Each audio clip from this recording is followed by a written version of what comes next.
Hi, you're listening to Listen to Local with Adam Velo, and I'm Adam Velo. And today's guest, it's a, I have to say, is such a wonderful talent, has been around the Australian scene for a little while, but yeah, has been on a bit of a hiatus, but is back here to bring us love and fortune.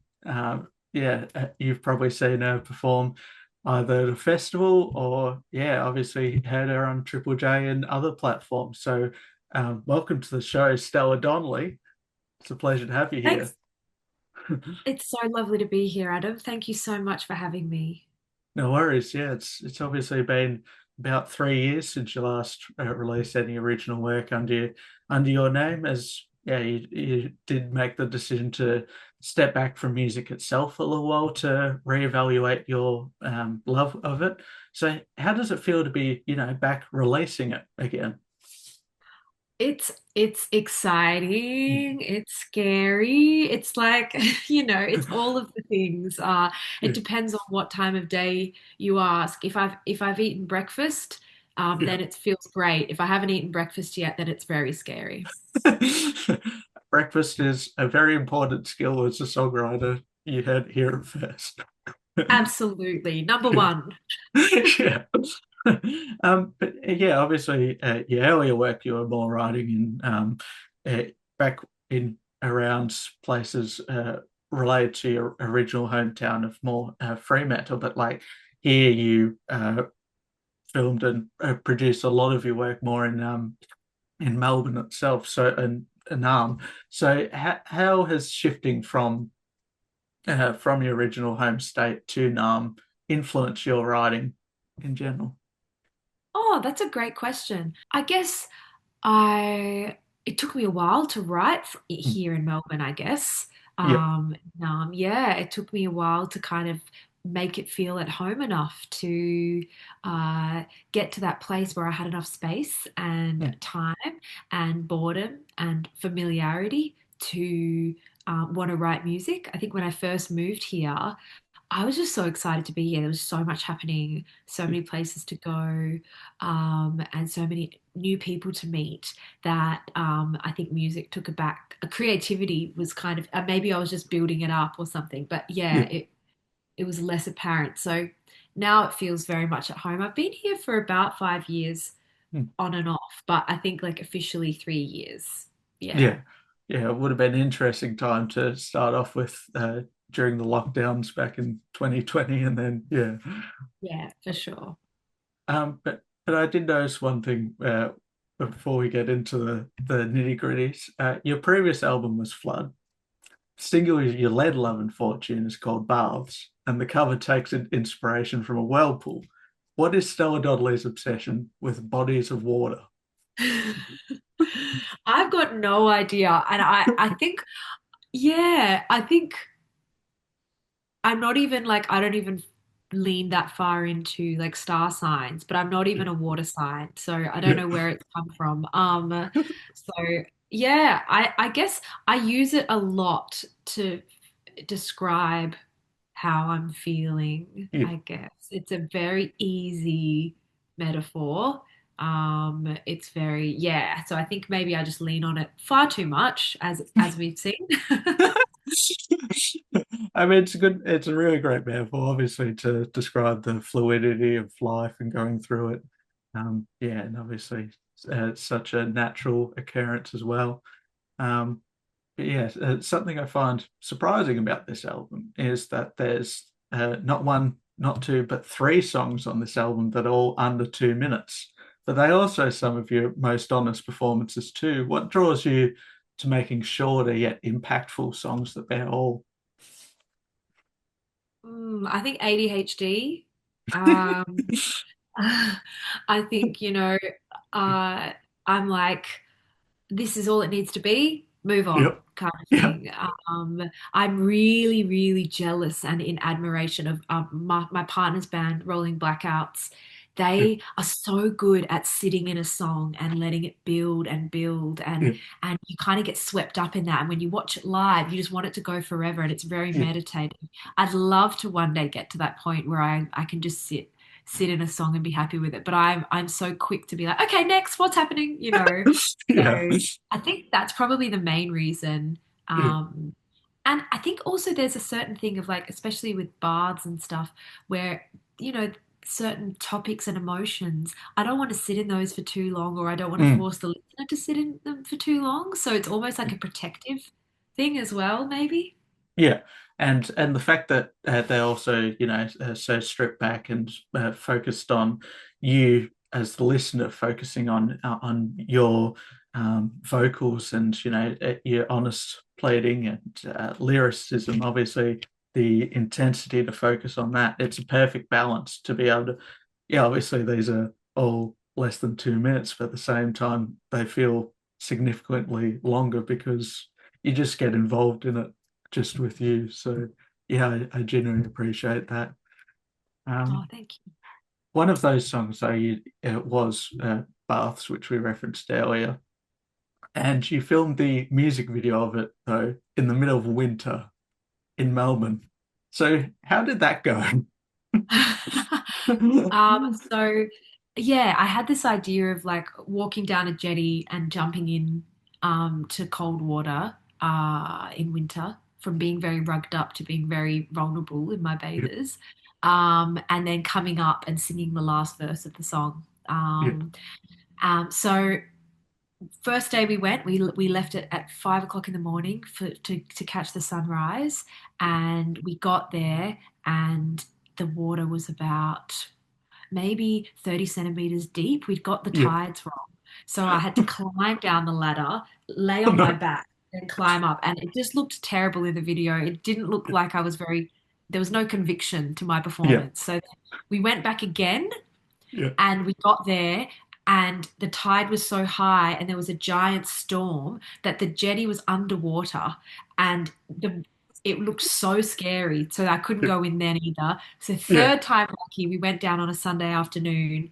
I went for a really long run before doing it so that I was really sweaty and hot. yeah, And so by the time I jumped in, I was ready. I was ready for it. yeah, yeah, So thankfully, we finally got it. But poor Jack and Marcel, who were helping me film it, had to go back to Altona 3 times to make it happen.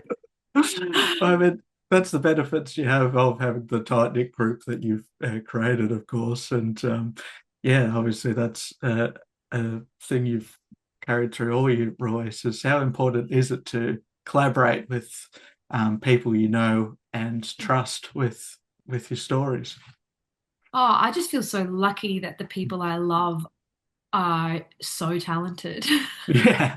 And, I just, you know, uh, I just feel so lucky to be around musicians like Jack and Marcel and Julia and Sophie, who I play with. And so, yeah, it's just really amazing, and I love their minds. I love how they approach music, and it's very interesting. Like Jack is more of a guitarist, but he plays bass in my band.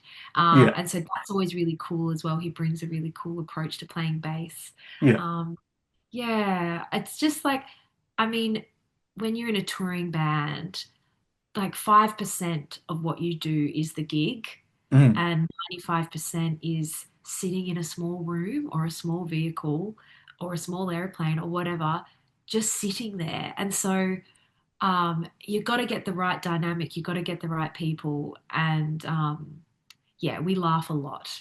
Yes. I mean, you can always tell that on stage when your close-knit group, yeah, obviously, you normally run a few Yeah, running jokes through to it. you can always tell when one of us fuck up that we're a close knit group, because then we can't stop laughing. Adds a charm, of course. Yeah, but Love and Fortune, of course, always takes a long labor to make right. So, which tracks took the longest labor to finish and be in state that you were happy with? Feel It Change Yep. was a beast. Yeah. It went through so many different iterations. I initially wrote it on a baritone guitar and it was just solo. And then I kind of wanted to have like more of an Alex G sound where it was like more Yeah. piano based, and then we cut that out. Yeah. And then, so yeah, that one, it took so long to just like build up and then shave away Yeah. on a production level.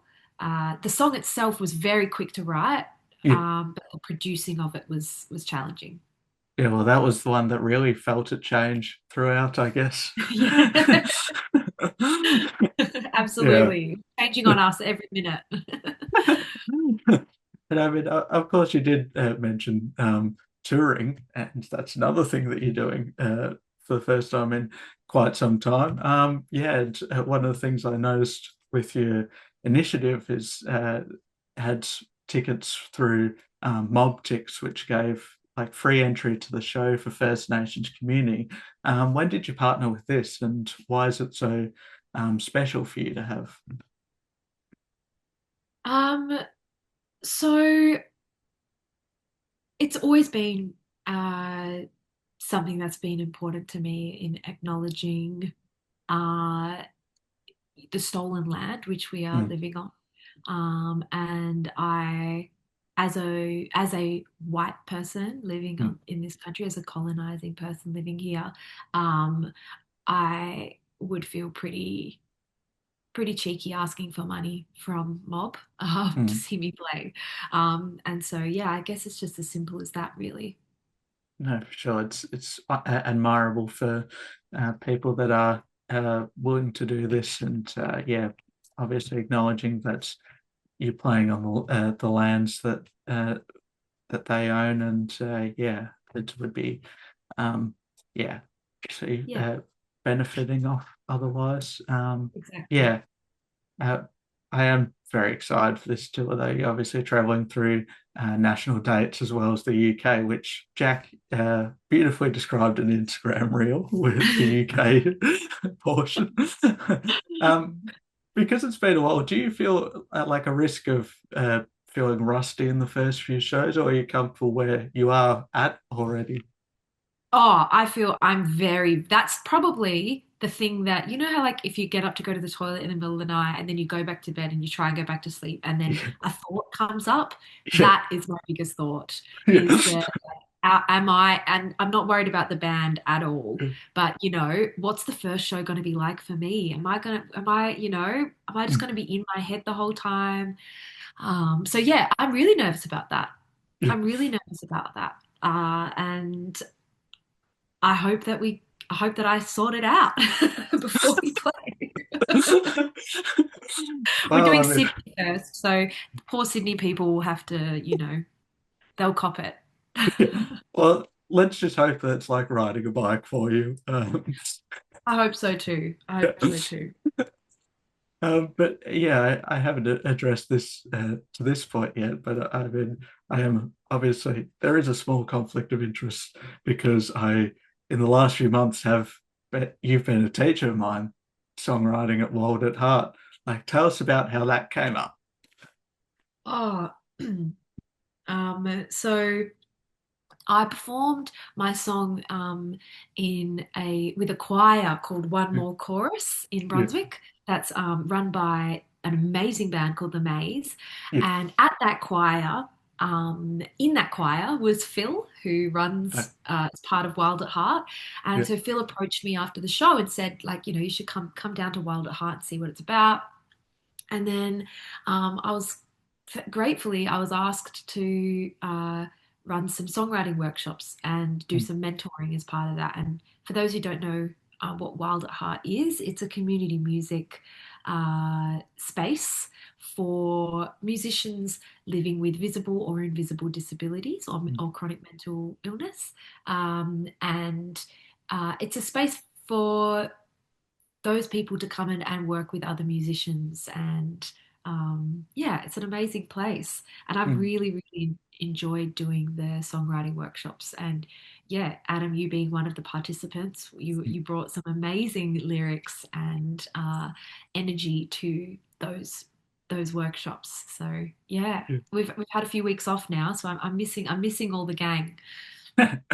No, it obviously wouldn't be anything without having teachers and mentors like yourself too. And yeah, it was such an honor to be part of that in general. Yeah, you're so admirable about your advocacy uh for people with chronic illnesses and neurodiversity. And another thing you're also very passionate about with the advocacy is towards Palestine, as one of the most prominent musicians on my feed, which speak about what sparked your desire to speak out about it. In terms of Palestine and in terms of, any place where there is a genocide taking place, quite often it does fall to artists to speak out about this stuff when, Mm, governments or media or, other spaces are being silenced. Musicians tend to pick up the slack in that sense because they have that freedom to do mm, so in many respects. And so I guess I just wanted to use my platform to speak against the horrors that are taking place right now in Gaza and around the world. I always think it's such important for people that do have a platform to be able to speak out about it, and it's important that people that do obviously bring awareness to all these different topics. And on the note with back to the album again, one of my favorite tracks on it was actually "Please Everyone," which you brought your love of birds and bird watching into the song. And but it was also something that was written while you weren't in a great headspace. So what was why do you think this song might be the one that might bring out most of yourself on the entire album? And, yeah. Hmm. Yeah, this song is about, when you are no longer friends with somebody Mm, that you loved very dearly, and you know that they are doing all the same things that you are doing because you know them so well, mm, so um it's like you just kind of like, but you're doing it separately. It's all mm, like you're living your own lives now. And so it's it's a very unique situation mm, to be in, but also something that I feel like everyone experiences in that, mm, so yeah, I guess I wanted to touch on that. And um, bringing birds into it made sense, yeah, for the song and for the production. And yeah, it definitely captured my headspace for, that song was the only song I wrote in a year pretty much. And then I wrote the mm, rest of the album a year later. So yeah, that was all I could muster up for a little while. mm. Yeah. And we're glad that you've managed to find that freedom of writing again, and finished off with such a fabulous body of work in general. Which obviously anyone can look around for your socials and other platforms to listen to. Um, yeah, but yeah, but, thanks so much for all the chat today. It's been an absolute pleasure. And this album, I'm going to go back to listen because I was setting up when I was setting up this interview, I was listening and I was like, this might be a bit of a mistake to do it beforehand because of how emotional it was. But Oh, no, it was such a oh, pleasure to thank you have so you. much. Thanks for listening to it and thanks for the chat, Adam. It's so lovely to see you again and hopefully see you at the gig and around the place. Yeah, you sure will see me around. So thank you again. Awesome. Thank you.